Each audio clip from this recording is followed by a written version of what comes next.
Primeiro, um estrondo, como se a própria terra estivesse desabando. Depois, um assobio no ar. E num instante, um bloco de pedra, pesando o equivalente a uma forja inteira, choca-se contra a parede. Pedras voam à velocidade de um tornado, deixando no ar rastros de poeira e morte. Historiadores escreveram que esses projéteis de pedra pesavam até 25 quilos e voavam por mais de 300 metros. Isso não é uma metáfora, são fatos, registrados por engenheiros militares romanos. E quem controlava este monstro não era um homem, mas uma máquina que os próprios romanos apelidaram de burro selvagem, o onagro. Mas por que justamente um asno? Por que não um touro, não um leão, não um animal mais forte? Neste nome, a própria essência de seu caráter. O onagro é uma máquina de arremesso da Roma antiga, uma variedade de catapulta que utilizava o torque de feixes torcidos. Sua potência nascia de uma fúria contida, como se a própria terra impulsionasse o projétil. Os romanos diziam que seu impacto era semelhante ao coice de um asno selvagem, brusco, imprevisível, esmagador. E essa comparação revelou-se mais precisa que qualquer fórmula. Imagine um acampamento romano, linhas retas de tendas, o barulho de martelos, o cheiro de resina. Junto à própria muralha da fortaleza, uma torre de madeira, ao lado várias pessoas giram guinchos pesados. O rangido se intensifica, as cordas esticam, a madeira geme. E então, uma explosão de silêncio. Um enorme tranco. A estrutura de madeira é bruscamente lançada para trás, e pelo ar voa uma pedra, deixando atrás de si poeira e eco. Cada disparo do onagro como um golpe do martelo do destino. Achados arqueológicos confirmam a existência de tais máquinas em acampamentos romanos, em territórios que vão da Britânia à Síria. Seus restos foram encontrados perto de projéteis de pedra e elementos metálicos de fixação. Mas a própria ideia de arremessar blocos de 20 quilos a 300 metros não nasceu do desejo de surpreender. Era uma arma de desespero e disciplina. Quando os romanos se depararam com as fortalezas impenetráveis do Oriente, os arietes e escadas comuns deixaram de funcionar. Então eles voltaram a mente para a força mecânica. Em fontes romanas é mencionado que a primeira versão do onagro foi criada por volta do final do 1º século a.C., durante o período de cercos ativos na Ásia Menor. Políbio e Vitrúvio descreveram os princípios de funcionamento de máquinas que utilizavam feixes torcidos de cabelo ou tendões.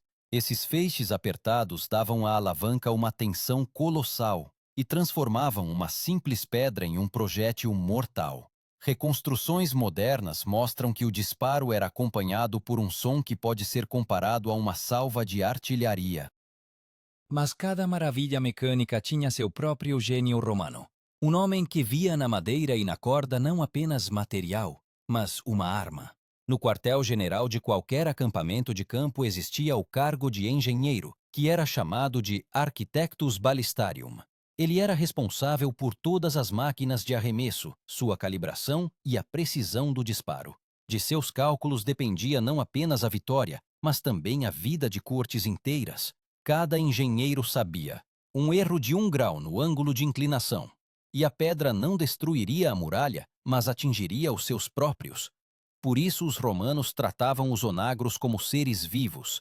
Eles eram alimentados com gordura, as rodas eram lubrificadas, as cordas eram verificadas antes de cada disparo.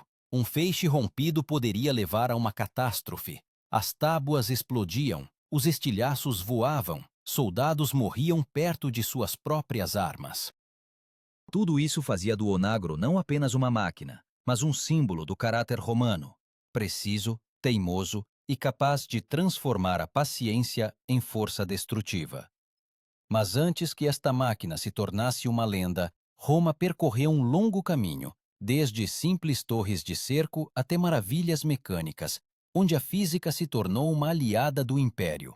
E foi precisamente neste caminho que os romanos compreenderam: a força não é apenas os músculos dos legionários, mas também a corda esticada feita do cabelo de seus inimigos. O sol escaldava a planície, e os legionários romanos puxavam passo a passo, pela estrada empoeirada, pesadas vigas e feixes de couro. O império avançava para o oriente, para terras onde as cidades erguiam muralhas com a espessura de várias alturas humanas.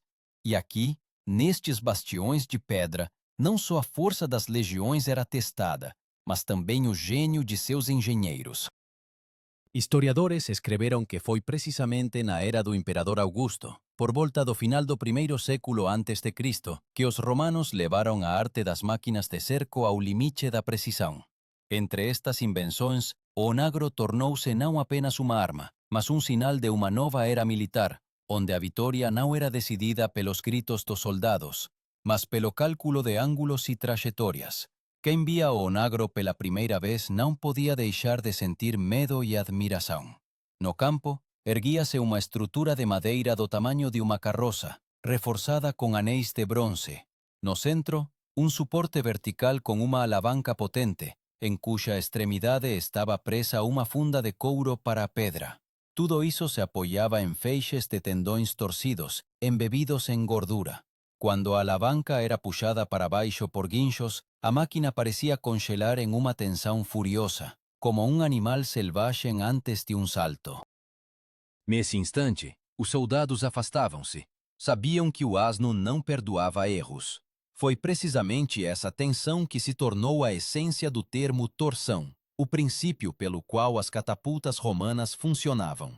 A energia de torção é a força que surge ao torcer feixes elásticos. Os gregos já a conheciam, mas os romanos a aperfeiçoaram. Cada feixe consistia em centenas de fios, na maioria das vezes de crina de cavalo ou tendões de animais. Eles eram lubrificados para evitar ressecamento e trocados após cada grande cerco. Era uma mecânica viva, carne, madeira e metal num único sistema. Reconstrutores modernos calcularam que a tensão dos feixes num onagro grande atingia várias toneladas. Ao disparar, a alavanca acelerava a pedra a uma velocidade superior a 100 km por hora. Caindo sobre a muralha, tal projétil perfurava a alvenaria e causava um colapso. Engenheiros romanos observavam que o ângulo de tiro deveria ser de cerca de 45 graus. Era ele que permitia arremessar o projétil a 300 metros. Esses números não são lenda. Os cálculos coincidem com os fragmentos de máquinas encontrados por arqueólogos e as descrições de Vitrúvio, o arquiteto militar romano. Mas por trás de cada disparo estava uma equipa de 6 a 8 homens. Um verificava a tensão, 2 operavam os guinchos, um era responsável pela alimentação da pedra, e outros 2 protegiam o mecanismo contra avarias. O comandante dava a ordem, levantando uma vara de madeira, e o ar enchia-se de um som semelhante ao estalo de um trovão. Após o disparo, o asno recuava, por vezes até quebrando os apoios. Este recuo deu o nome à máquina. Ela se agitava, como um animal selvagem. Cada legião possuía uma bateria inteira de tais máquinas, liderada por um oficial chamado prefeito dos balistas. Sua tarefa: coordenar o fogo, estabelecendo o ritmo dos impactos, como uma orquestra de guerra.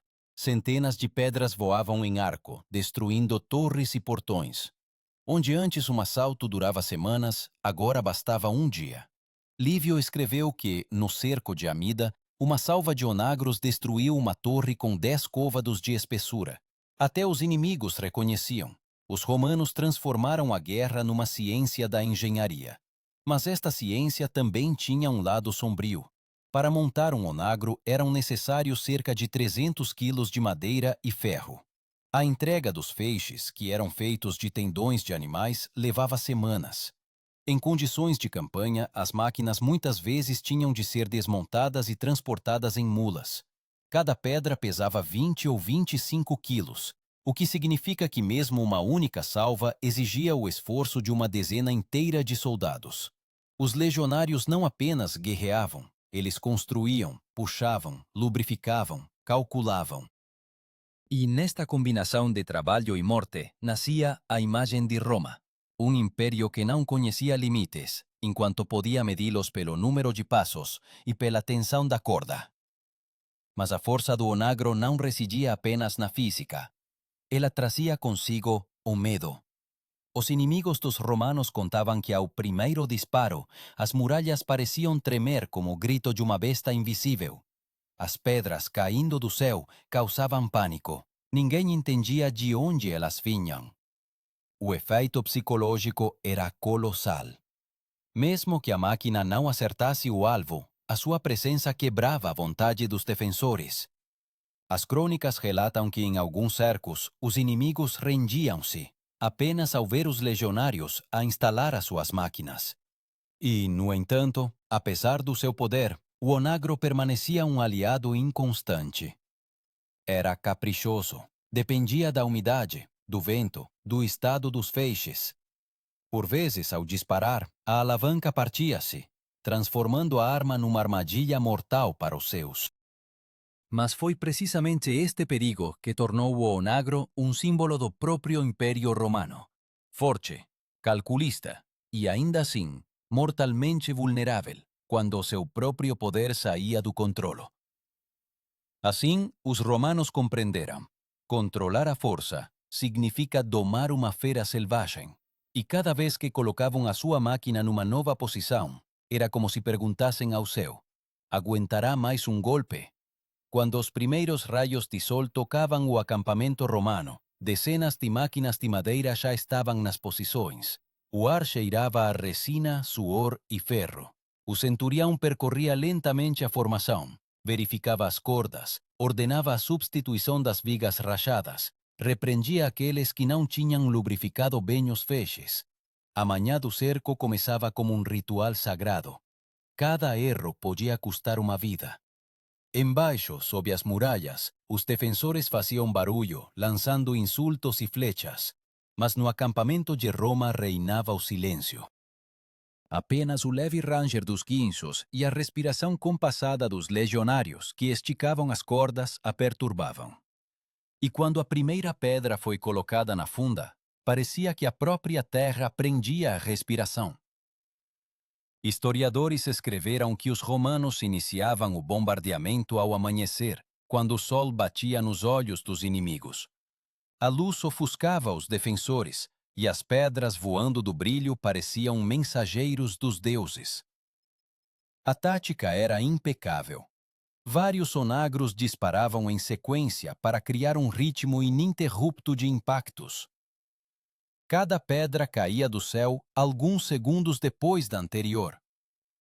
Esta chuva de pedra quebrava muralhas, torres e a vontade humana. Foi então que os romanos utilizaram o conceito de bateria, um grupo de máquinas a operar em sincronia. Um dos termos mais importantes que descrevem este processo é a balista. Esta era a irmã mais velha do onagro, que arremessava não pedras, mas flechas e lanças. Se o onagro destruía muralhas, a balista atingia pessoas. Juntos, eles criavam um dueto mortífero, onde o som do impacto e o assobio das flechas se fundiam numa única orquestra de destruição. Cientistas modernos observam que, num cerco típico, podiam ser utilizadas até 20 máquinas de cada tipo. Para o inimigo, isso era equivalente a uma catástrofe natural. Pedras desabavam de cima, e os parafusos de ferro perfuravam tudo o que se movia lá embaixo. Lívio escreveu que no cerco de Filipópolis, na Ásia Menor, os projéteis de pedra dos onagros derrubavam as ameias das muralhas da fortaleza, transformando-as em pó. Cada disparo custava caro, as pedras precisavam ser extraídas, polidas, ajustadas ao tamanho, mas o efeito justificava tudo. Em um dia, uma bateria podia disparar centenas de projéteis. Arqueólogos encontraram perto de antigos acampamentos pilhas de pedras esféricas do mesmo diâmetro. Estas eram as munições da antiguidade.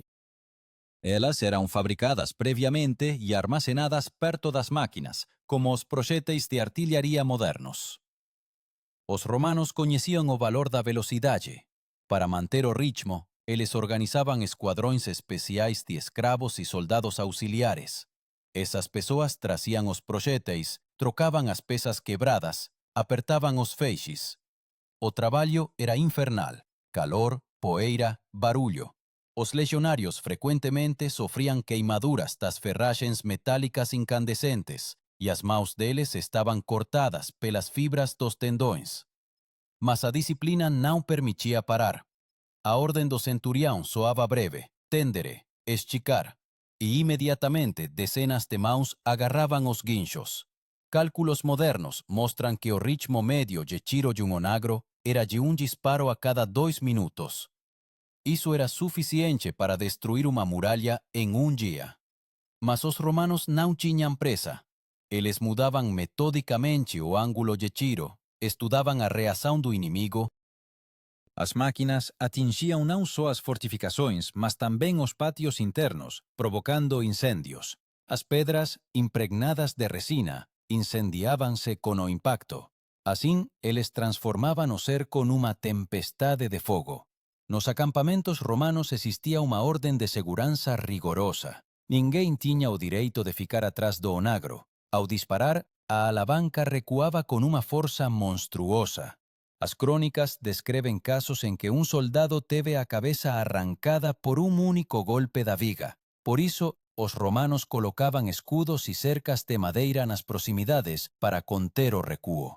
Esta perigosa ameaça gerava um respeito especial.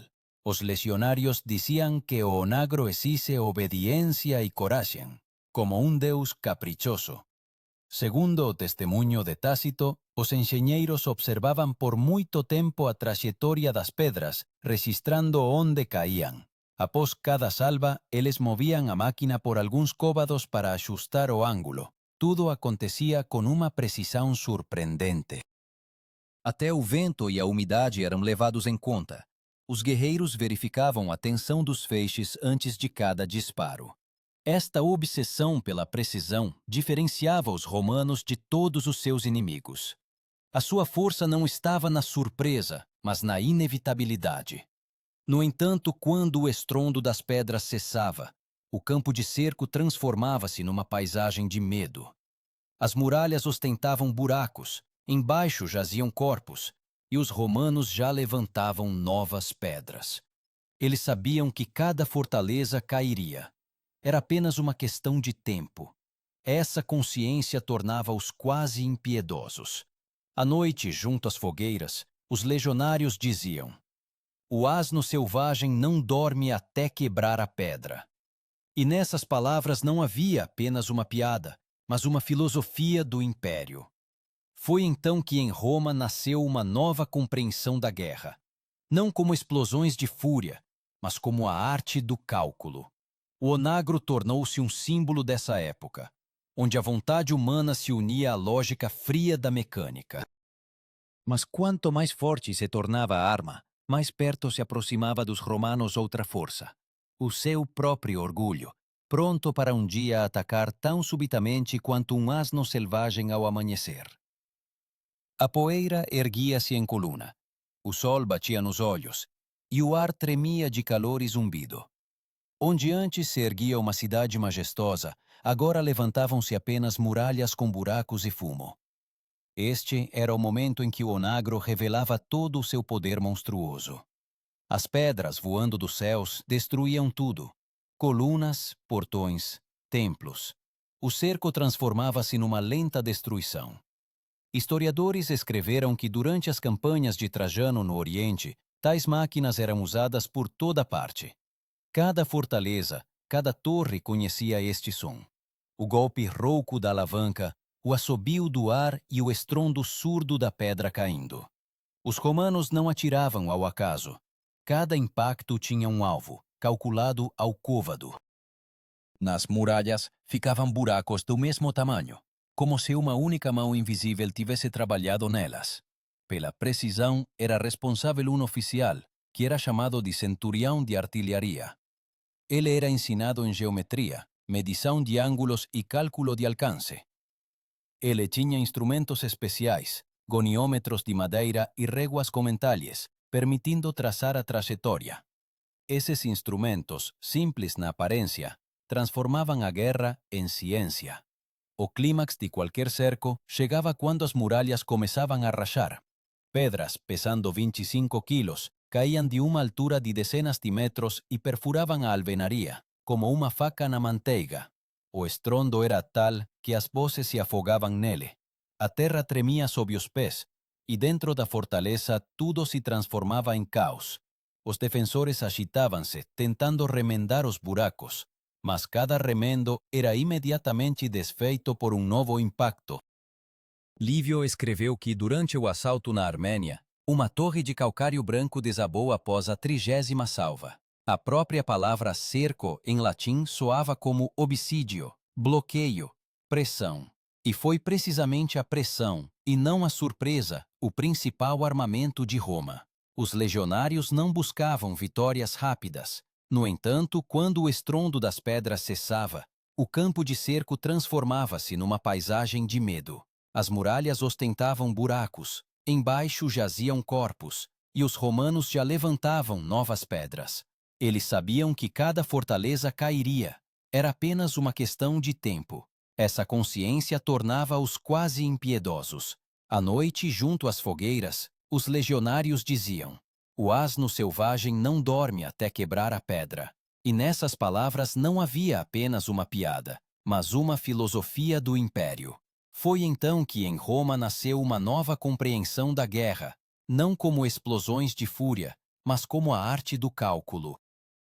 O onagro tornou-se um símbolo dessa época, onde a vontade humana se unia à lógica fria da mecânica. Mas quanto mais forte se tornava a arma, mais perto se aproximava dos romanos outra força, o seu próprio orgulho, pronto para um dia atacar tão subitamente quanto um asno selvagem ao amanhecer. A poeira erguia-se em coluna, o sol batia nos olhos, e o ar tremia de calor e zumbido. Onde antes se erguia uma cidade majestosa, agora levantavam-se apenas muralhas com buracos e fumo. Este era o momento em que o onagro revelava todo o seu poder monstruoso. As pedras, voando dos céus, destruíam tudo. Colunas, portões, templos. O cerco transformava-se numa lenta destruição. Historiadores escreveram que, durante as campanhas de Trajano no Oriente, tais máquinas eram usadas por toda parte. Cada fortaleza, cada torre conhecia este som. O golpe rouco da alavanca, o assobio do ar e o estrondo surdo da pedra caindo. Os romanos não atiravam ao acaso. Cada impacto tinha um alvo, calculado ao côvado. Nas muralhas ficavam buracos do mesmo tamanho, como se uma única mão invisível tivesse trabalhado nelas. Pela precisão era responsável um oficial, que era chamado de centurião de artilharia. Ele era ensinado em geometria, medição de ângulos e cálculo de alcance. Ele tinha instrumentos especiais, goniômetros de madeira e réguas com entalhes, permitindo traçar a trajetória. Esses instrumentos, simples na aparência, transformavam a guerra em ciência. O clímax de qualquer cerco chegava quando as muralhas começavam a rachar. Pedras, pesando 25 quilos, caíam de uma altura de dezenas de metros e perfuravam a alvenaria, como uma faca na manteiga. O estrondo era tal que as vozes se afogavam nele. A terra tremia sob os pés, e dentro da fortaleza tudo se transformava em caos. Os defensores agitavam-se, tentando remendar os buracos, mas cada remendo era imediatamente desfeito por um novo impacto. Lívio escreveu que durante o assalto na Armênia, uma torre de calcário branco desabou após a 30ª salva. O próprio termo cerco em latim soava como obsídio, bloqueio, pressão. E foi precisamente a pressão e não a surpresa o principal armamento de Roma. Os legionários não buscavam vitórias rápidas. Eles pressionavam, metódica e inexoravelmente, até que o inimigo se quebrasse por dentro. O onagro tornou-se a personificação deste princípio. Uma máquina que não conhece o cansaço. Podia-se repará-la, trocar as cordas, reforçar as alavancas, mas o próprio ritmo dos seus golpes permanecia o mesmo, compassado, frio, como o pulso do império. Achados arqueológicos confirmam os relatos dos autores antigos. Na região de Numância, uma antiga fortaleza na Espanha, foram encontradas dezenas de pedras redondas com bordas lascadas, vestígios do impacto contra as muralhas. Alguns projéteis ainda conservam restos de resina, com a qual eram cobertos para maior resistência. Cientistas supõem que esses projéteis pertenciam precisamente aos onagros romanos da época dos Cipiões. Assim, sob a camada de poeira, os arqueólogos encontraram não apenas uma arma, mas vestícios de pensamento, materializado em pedra. A mestria tática dos romanos manifestava-se na sua capacidade de combinar diferentes tipos de armas. Os onagros atingiam as muralhas, as balistas, as torres, e os escorpiões, a força viva. O escorpião, uma versão menor da balista, arremessava parafusos de ferro com 1 metro de comprimento. Estas máquinas estavam mais perto da linha de frente, protegendo os legionários que transportavam as pedras. Todo o cerco lembrava uma encenação teatral, onde cada mecanismo tinha o seu lugar e cada soldado conhecia o seu papel. Enquanto as pedras rasgavam as muralhas, sob a cobertura de fumo e poeira, os sapadores aproximavam-se das paredes. Eles cavavam túneis, incendiavam as vigas, instalavam arietes, e tudo isso acontecia sob o rugido dos onagros. Estas máquinas não só destruíam, como também desviavam a atenção. Criavam ruído, impediam o inimigo de ouvir os passos dos legionários que se aproximavam. Era um horror sinfônico, onde cada detalhe contribuía para o efeito geral. Mas o poder tinha um preço. A cada disparo, a máquina sofria uma carga enorme.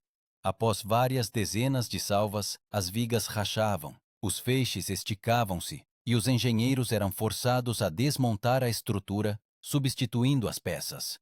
Isso levava horas, por vezes dias.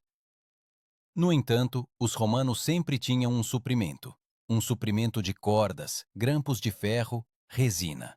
A sua logística era impressionante.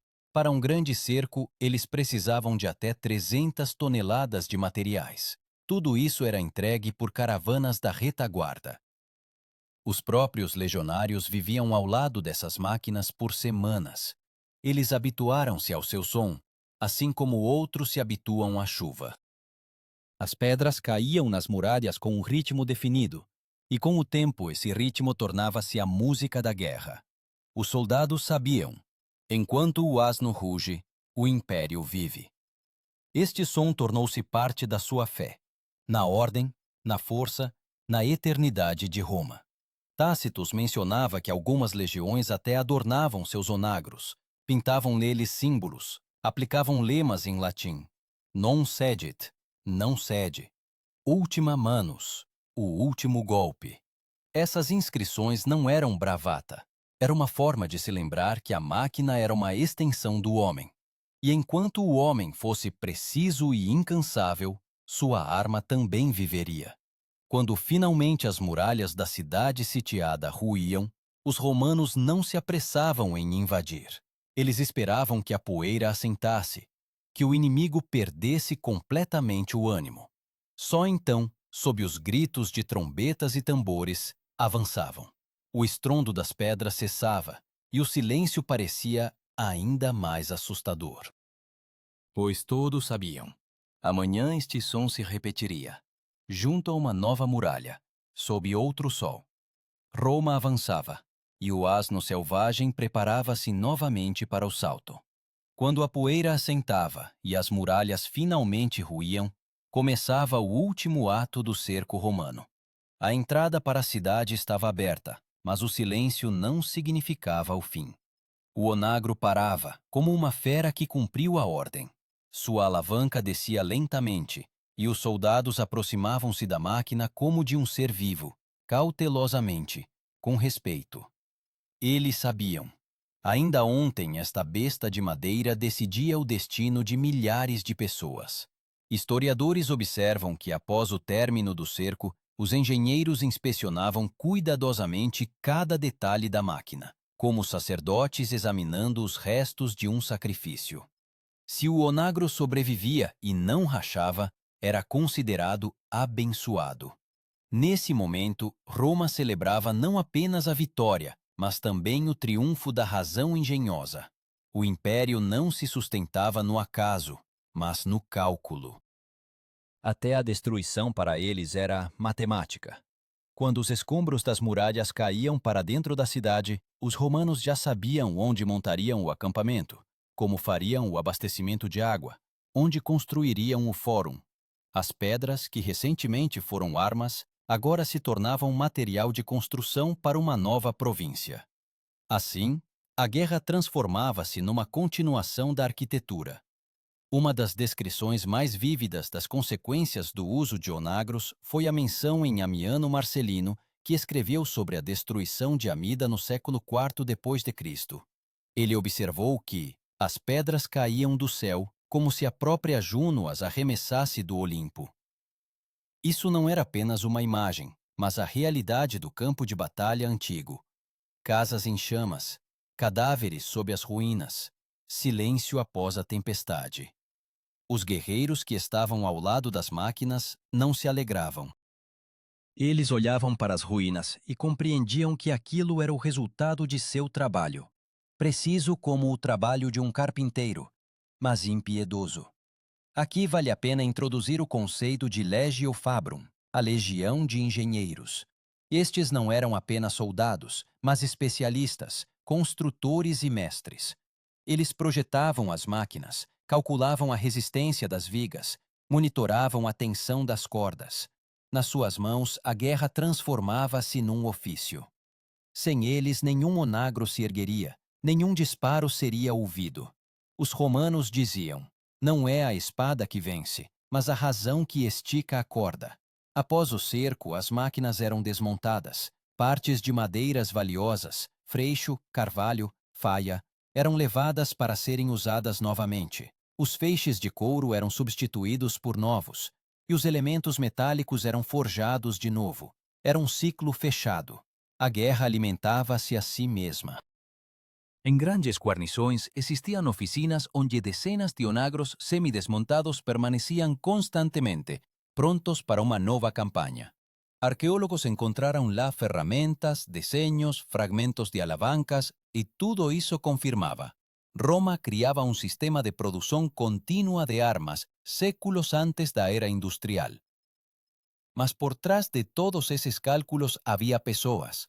Soldados que por meses puxavam pesadas vigas, dormiam no chão, comiam rações de pão, vinho e carne salgada.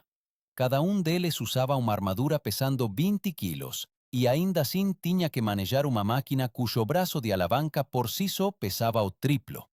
Eram simultaneamente construtores e destruidores. Nos seus olhos não havia ódio, apenas o hábito. Roma ensinou a ver na destruição uma parte da ordem.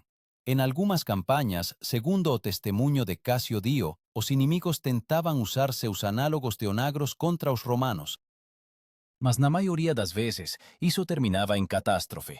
Máquinas mal calculadas quebravam, e os projéteis caíam diretamente em suas próprias fileiras. Os romanos, por sua vez, podiam permitir-se o que ninguém mais tinha: estabilidade. Suas máquinas eram construídas de acordo com padrões: o tamanho da alavanca, o comprimento do feixe, a massa da pedra. Tudo era igual, para que qualquer engenheiro pudesse montar um onagro de memória. Assim como um legionário conhece sua formação. O impacto psicológico desta arma não era menor que o físico. Mesmo após a tomada da cidade, os romanos deixavam algumas máquinas à vista, para manter os conquistados no medo. O onagro tornou-se não apenas um meio de guerra, transformou-se num símbolo de poder. Era retratado em baixos relevos, cunhado em moedas, e por vezes instalado em fóruns em memória de grandes vitórias. Para os romanos, era um monumento à sua própria razão. Mas todo símbolo tem um lado inverso. Gradualmente, a dependência das máquinas começou a mudar o próprio exército. Onde antes a bravura do guerreiro decidia, agora a mecânica vencia. Os comandantes confiavam cada vez mais nos engenheiros, e não na coragem. César ainda via a guerra como uma arte da manobra, mas seus herdeiros como um jogo de números e ângulos. A cada novo asno, Roma tornava-se cada vez mais fria, mais racional, mais precisa. E, no entanto, nesta precisão, escondia-se também a sua vulnerabilidade. O império, habituado ao controlo de cada alavanca, um dia confrontar-se-á com um inimigo contra o qual os cálculos não ajudarão. Onde não é a física que decide, mas o espírito. E então o asno, outrora símbolo de força, tornar-se-á um lembrete. Qualquer máquina pode ser esticada apenas até ao limite. Depois ela quebra. Com o passar dos anos, o ônagro tornou-se maior, mais pesado, mais perfeito. Mas quanto mais perfeita se tornava a arma, mais se afastava do homem o sentido da sua utilização. Roma transformava a guerra num ritual. Previsível, apurado, frio. As pedras voavam numa parábola, descrita pela mão de um geômetra, e caíam sobre as cabeças daqueles que não conheciam a álgebra. Assim, o império provava sua superioridade, não só pela força, mas também pelo número, pela fórmula, pela precisão. E, no entanto, nessa perfeição já se escondia o fim. Quando o império começou a ruir por dentro, os onagros ainda estavam nas muralhas, mas agora eles defendiam Roma e não conquistavam cidades estrangeiras. Os velhos mecanismos, outrora o orgulho das legiões, apodreciam nas torres. As suas cordas estavam frouxas, e ninguém sabia como esticá-las novamente de forma correta. A tradição do esquecimento atingiu até os engenheiros. As fórmulas perderam-se, os tratados desintegraram-se em pó. No século V d.C., os cronistas escreveram que durante o cerco da própria Roma, as máquinas restantes disparavam de forma irregular, como velhos que perderam a memória. Quando os bárbaros invadiram a cidade, viram esses colossos e não entenderam como usá-los. Os grampos de ferro enferrujaram, os feixes apodreceram, as alavancas quebraram. Aquilo que outrora fora a personificação da ordem, transformou-se num monte de madeira e ossos. Havia nisto algo de simbólico. O asno, que por séculos rasgou muralhas, viu-se ele próprio atado pelo tempo. A máquina que servia ao poder não podia existir sem ele. E, no entanto, nas ruínas das oficinas antigas, entre os escombros e a areia, conservaram-se vestígios, pregos, pedaços de bronze, polidos pelos constantes impactos. Mais tarde, na Idade Média, as pessoas reinventaram as máquinas de arremesso, sem saber que estavam a repetir a ideia romana. Dar-lhes-iam novos nomes, trabuco, mangonel, mas o princípio permaneceria o mesmo. A sombra do onagro continuaria a viver em cada nova invenção. Assim, o asno selvagem, símbolo de destruição, transformou-se em símbolo de memória. Roma caiu, mas a sua técnica sobreviveu aos seus criadores. O onagro tornou-se uma metáfora de uma civilização que acreditava poder controlar qualquer força, até que compreendeu que a força exige não só cálculo, mas também medida. E, talvez, naquele instante em que a última máquina se partiu ao meio, sob os seus escombros foi para sempre enterrada também a ideia da infalibilidade do império.